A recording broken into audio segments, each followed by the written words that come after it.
Loves, and welcome back to my YouTube channel. On today's video, guys, I'll be talking to you guys about techniques of individual decision making. Guys, I have a problem. No, I found out that I have a problem. I'm very indecisive. I don't want to say it's a Gemini thing, or I don't want to claim I don't know too much about the star signs, but I read somewhere that it's a Gemini thing, but I'm like, hell no, I will not claim indecisiveness in my life. I learned this actually this whole January, because now I'm with my sister most of the time, and you find me always asking her, but then what do? Do I want to post this? Do I post this or do I post this? Do I do like this or do I? And I'm always asking for her decision, not for her approval, but I want to hear her peace of mind. I don't know if it's approval or whatever you want to call it. And I was like, Hakiza, you actually need to sit down and get to know why you need to actually work on your decision making skills. So I was like, yes guys, I'm learning about it, and I was like, why not share it with my viewers? So the first technique that I'm learning, guys, I'm actually learning this February. I'll be giving you a feedback at the end of the month. The first technique that I'm learning is to identify the problem or the decision that is to be made.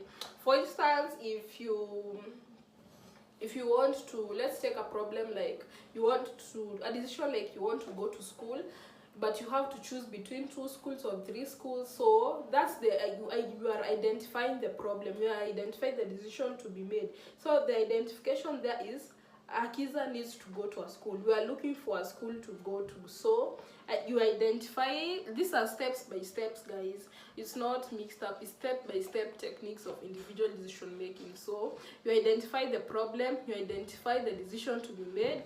The next point is you gather relevant information about the decision to be made. For instance, if you have now you want to go to school, you have taken the school as the decision to be made, but now you have to choose between the schools. So gather relevant information. Go and look, okay, school A has these types of, they offer these courses, their school fees is this way, their schedule is this way. School B, they do this, school C, they do this. So you gather relevant information about the different picks that you want to pick for your decision. Another thing that the next step is you identify possible solutions. For instance, if there's a problem, get to write down. For me, I do well with writing, so everything that I do well with writing. Even if it's content, I do well with writing. I just don't wake up and, okay, let's go record. No, I have to write. Even if it's as simple as going to the supermarket, I have to have a shopping list. I can go and buy something to grab ABCD, but I work well with lists. I work well with planning. So identify possible solution. For instance, if school A, they don't have a school bus, you're like, okay, what are the possible solutions to that? What is the cost for this solution? Then you come back to school B. Okay, school B has this and this problem, but what are the possible solutions to this issue that I have? You can actually write down, and the best way to do it is to brainstorm. When you're brainstorming and writing down, don't compartmentalize yourself into just one route. Go wild, go big, think the way you want to think. Write down any possible solution that you think is fit for the decision. Sorry guys, I'm taking hot water as usual. The next point after identifying possible solution is to evaluate the pros and cons of each decision. Oh my god, this one is a big one, guys. Make sure that you always you get to know the advantages and disadvantages of every possible solution. For example, you want to go to school A. What are the advantages and the disadvantages of going there? What are the pros and cons of actually going to that school? So take time to actually write the advantages and disadvantages. For me, any decision that I want to make, especially if it's not about wearing clothes, if it's actually a big decision, I actually take time to write, as I've told you guys. So take time and write like for instance, when I wanted to relocate, I had to write the advantages of relocating, the disadvantages of relocating, and it was easy for me. It was pretty easy for me because once I did the evaluation, it was like the advantages were more than the disadvantages of me relocating, and I was like, why not now? You already have them written down, and you have brainstormed as much as you can, so that will help you not to actually be disturbed or have a lot of anxiety when you're making a decision. Write down the pros and cons. You can also use the SWOT analysis, guys. For those who don't know, the SWOT analysis is the strength of the decision, the weaknesses. You can also have it as advantage or a disadvantage.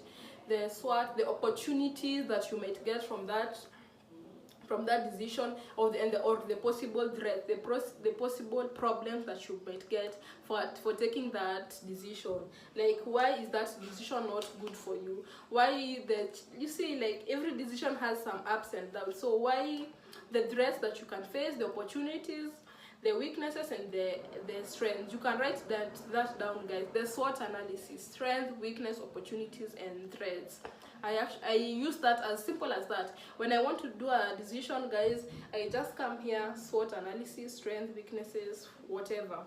So the next point, guys, is choose the best option out of the decision that you have. Now, guys, as soon as you have done the SWOT analysis, it has given you the strength, the weaknesses of A, B, C, D. Come back and now start identifying choose the best. Okay, look at the one which has more advantages than the one which has more disadvantages. Choose the one that has more advantages and pick one. So choose the best option and implement it, and put the decision into action. So if the best decision for you was to take, for example, to take school A, just go and do it. Then review the decision after some time. Now come back, not as soon as possible, because sometimes the decision that you make, you cannot actually picture, you cannot actually, what is the word, you cannot gauge if you took the right decision as immediate as possible, but you can gauge if you did the right decision maybe after a month or two. So review the decision, or even after a week, review the decision that you made. So if you did the right decision, then go ahead. If you review and find like, okay, I messed up, I could have taken the next decision, then go ahead and do it. But don't be worried, guys. That's actually what I'm doing. That's actually what I'm learning. And another thing that's helping me with individual decision making is relying on the experiences that I've had. You know, some things that you could have done. Like, for example, guys, imagine as simple as taking coffee or taking tea. I need to ask. I'll be like, do I take coffee, or do I take tea, or do I take water? But rely on your experiences. What do you prefer? I feel like when coming with the decision making, sometimes it's best to actually go with your instincts the first time. They say with the instincts or intuition, I don't know what it is. Either it's instincts or intuition, go with either of them, guys. So it will actually help you. I'm actually working on individual decision making. As you guys know, I told you on this channel, I'll be talking to you guys things that I'm going through. I'll be talking to you guys about things that I've learned, things that I've experienced, things that I'm working on. So I'm not just going to be talking to you guys about things out of the blue.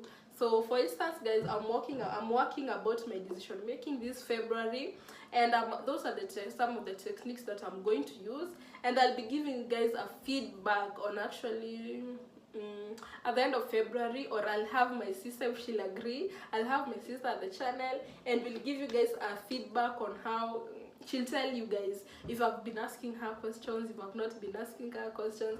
But I don't know, I'll tell her to be truthful. So yes, guys, thank you guys for watching. Hopefully, guys, that this video has been impactful. Hopefully that this topic today has been impactful, that you have learned a few things.